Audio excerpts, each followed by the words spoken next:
Thank you very much, Abigail. You asked about our open for business approach and how it dovetails with the protection of sovereignty.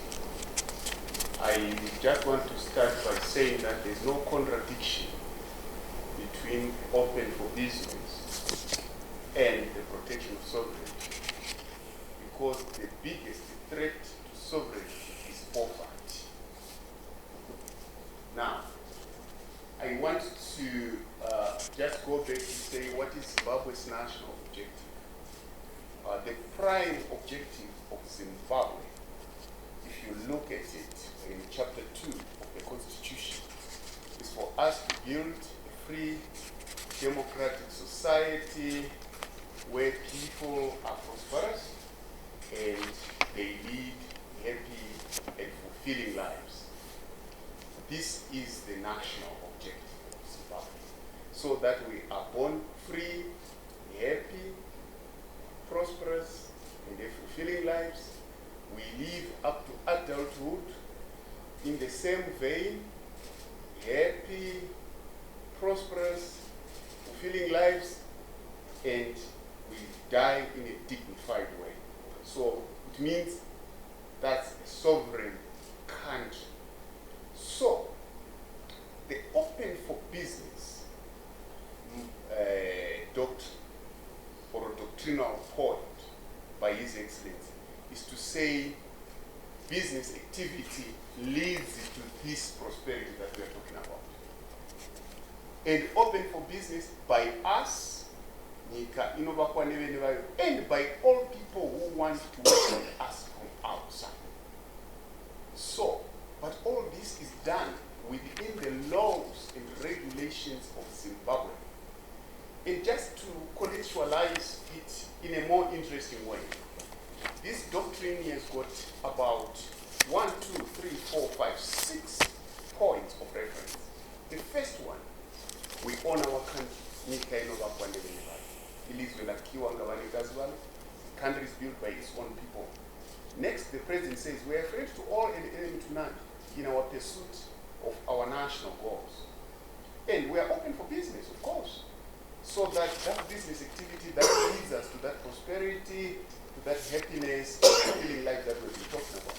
But while we are doing this development, we are uplifting our people from poverty, leaving no place and no one behind. But at the same time, when we are interested in the international sphere, we are saying Zimbabwe believes in the equality of sovereign nations, and the leaving no one and no place behind applies both domestically and internationally.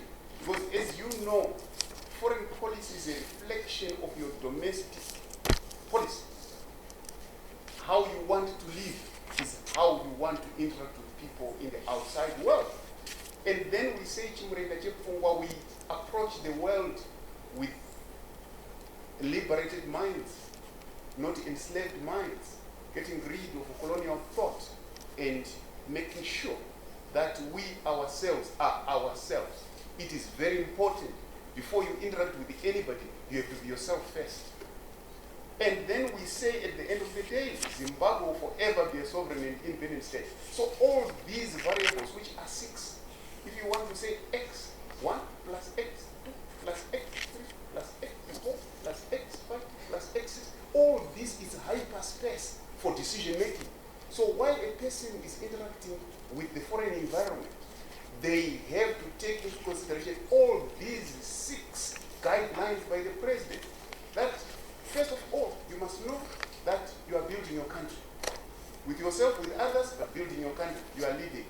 You are a friend to all and an enemy to none. It doesn't mean that you cannot be hated as a country.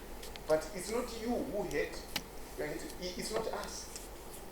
Us, we dangle friendship. We don't dangle hate as a country. So we are friends to all and an enemy to none. And open for business, and leaving no place and no one behind, and while we are thinking, and at the same time protecting our sovereignty. Because first of all this, as you can see, there's no contradiction between eradication of poverty through business and sovereignty. Because poverty is a threat, and I want you to finish by saying poverty is a threat to sovereignty. Poor people normally end up compromising their sovereignty. So this is a complete doctrine.